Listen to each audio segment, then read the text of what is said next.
हम सबके इस कार्यक्रम में हम सबका अव्वल रहा है, उत्साह वर्धन कर रहे हैं। हमारे प्रयासी ज्यादा दे रहा आप लोग। सर्वे भवन्तु सुखिनः, सर्वे सन्तु निरामया, सर्वे भद्राणि पश्यन्तु मा कश्चित् अनाज बैंक के गांधी अपना योगदान और सहयोग किया है। आयोजन समिति के हमारे साथी प्रवीण सिंह जी, यहाँ जायसवाल जी, अमरीश कुमार श्रीवास्तव जी, राजेश कुमार शर्मा जी, चौधरी राय जी, डॉक्टर जगदीश वर्मा जी, लक्ष्मी राम बिरला जी, आदित्य प्रकाश जायसवाल जी, राजेश जायसवाल जी, सुनील पांडे जी और उठा लीजिएगा दादी, ऐसे उठा लीजिएगा ना, इसको छोटा थोड़ा ऊपर कर लीजिएगा। आप आइए, क्या काम करते हैं? पकड़ लीजिए दादी,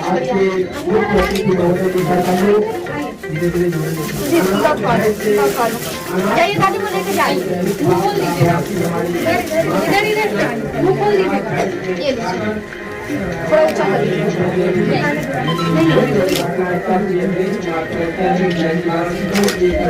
आराम से खुलवा दीजिए। अनाज सामग्री प्राप्त करते हुए यह सांकेतिक उद्घाटन का ये कार्यक्रम आने वाले दिनों में बहुत विराट स्वरूप में जा रहा है। पकड़ लीजिए। चलिए डाल दीजिए आप लोग। ये शॉल कर दीजिए।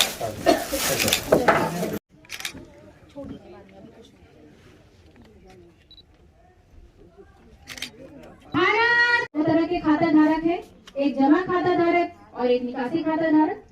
जमा खाता धारक वो लोग हैं जिनका पेट भरा है।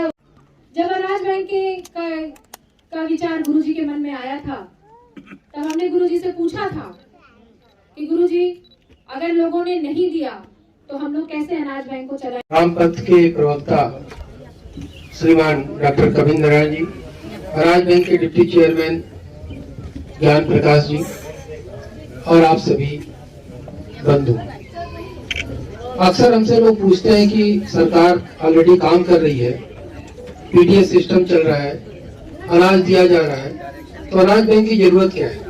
ये हम नहीं कह रहे। अनाज बैंक के बारे में एक स्टडी रिपोर्ट प्रकाशित हुई थी जिसको यूनिवर्सिटी ऑफ मिशिगन ने प्रकाशित किया था। पूरी दुनिया में भूख का संकट हर एक स्थान पर है। हम लोगों को क्यों लगता है कि गरीब लोगों को अनाज की जरूरत है, लेकिन आप थोड़ा सा पहले याद करिए, 2019 में अनाज बैंक ने सबसे ज्यादा मदद पुलिस वालों की थी, क्योंकि तमाम पुलिस अधिकारी, एक पुलिस के लोग और एक डॉक्टर्स, लेकिन सारे रेस्टोरेंट बंद थे, होटल बंद थे, खाना बनाने की सुविधा नहीं। हमने अपनी आंख से देखा कि कैसे मिलिट्री की तरह पुलिस काम कर रही थी और डीआईजी साहब तो खुद उसमें लखनऊ में थे और इन्होंने खुद देखा कि कैसे किस तरह से पीड़ा थी कोरोना की वजह से, एक बड़ा संकट आया। बल्कि एक निजी पत्र लेकर के अनाज बैंक की प्रशंसा की। हमारा सिस्टम दुनिया से थोड़ा अलग है। बनारस में जो हमने देखा कि कोरोना पीरियड में बहुत ऐसे लोग थे जो घर से बहुत अच्छे थे, अचानक कोरोना में सैलरी बंद हो गई, पैसा नहीं मिल रहा था, बनिया ने उधार देना बंद कर दिया और भूख का संकट था। आप दुनिया के सारे संकट को स्थगित कर सकते हैं, लेकिन भूख का ऐसा संकट है जिसको कोई भी आदमी स्थगित नहीं कर सकता। इसलिए 3-4 तरह के जो भूख के संकट है, युद्ध जनित भूख है। अभी यूक्रेन में आप हालत देख लीजिए, अभी फलस्तीन और इजराइल का युद्ध चल रहा है, वहां की हालत देख लीजिए। जहां लंबे समय तक संग्राम चलता है वहां की स्थिति देखिए, बड़े बड़े लोग भूख से पीड़ित हैं। उद्घाटन के उपलक्ष्य में हम सब यहाँ इकट्ठे हुए हैं। हमारे साथ उपस्थित डॉक्टर राजीव जी, एसपी गाजीपुर श्री ओमवीर जी, उपस्थित अनाज बैंक के अन्य पदाधिकारी, उपस्थित मीडिया बंधु और उपस्थित गाजीपुर के सम्मानित नागरिकगण। अभी डॉक्टर राजीव जी ने बहुत ही डिटेल में पूरे अनाज बैंक का जो कॉन्सेप्ट है और क्या क्या इसके द्वारा किया जा रहा है बहुत ही डिटेल में बताया। और जैसा कि हमारे धर्म ग्रंथों हर जगह लिखा भी है कि अन्नदान महादान, क्योंकि सही बात है, आप किसी को रुपया देते हैं, जैसे बच्चे भी भीख मांगते हुए दिखते हैं, आप मंदिर के आसपास जाएंगे या चौराहों पे, आप उसको पैसा देते हैं, तो मेरी माता जी बचपन से कहती हैं कि उसको पैसा मत दो, क्योंकि पैसा वो पता नहीं कौन उसके ऊपर है। कभी कभी तो गैंग भी चलते रहते हैं, वो जाके पैसा इकट्ठा करके उधर लेके जाएंगे, वो आदमी उससे छीन लेगा। तो उनको आसपास अगर कुछ भी खाना मिल रहा है, अगर कोई फल है तो वो दीजिए और उसको अपने सामने खिलाइए, तो उससे उसका पेट भी भरेगा और आपको दुआएं मिलेंगी। तो ये जो कॉन्सेप्ट है ये पूरा उसी पे बेसिस पे है।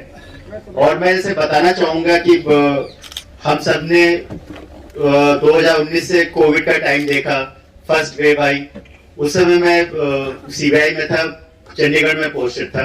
तो उस समय तो फर्स्ट टाइम हमने अपने जीवन काल में, आप लोगों ने तो हमसे पहले बहुत इस तरह की त्रासदियां देखी होंगी, युद्ध के टाइम देखे होंगे, लेकिन मेरी तो जानकारी में और मेरे सामने पहला ऐसा था जो सबसे बड़ा मानवीय वो था कि लोग घर से निकल नहीं पा रहे थे, और कितने मजदूरों का हमने फोटो और मीडिया में देखा कि मजदूर बेचारे पैदल जा रहे हैं हजारों किलोमीटर की यात्रा करके। तो उस समय चंडीगढ़ में थे, तो हम लोगों ने सीबीआई के सभी लोगों ने पैसे इकट्ठे करके, वहां पे एक बस्ती थी गरीब, चंडीगढ़ तो चंडीगढ़ के बाहर ही मिलती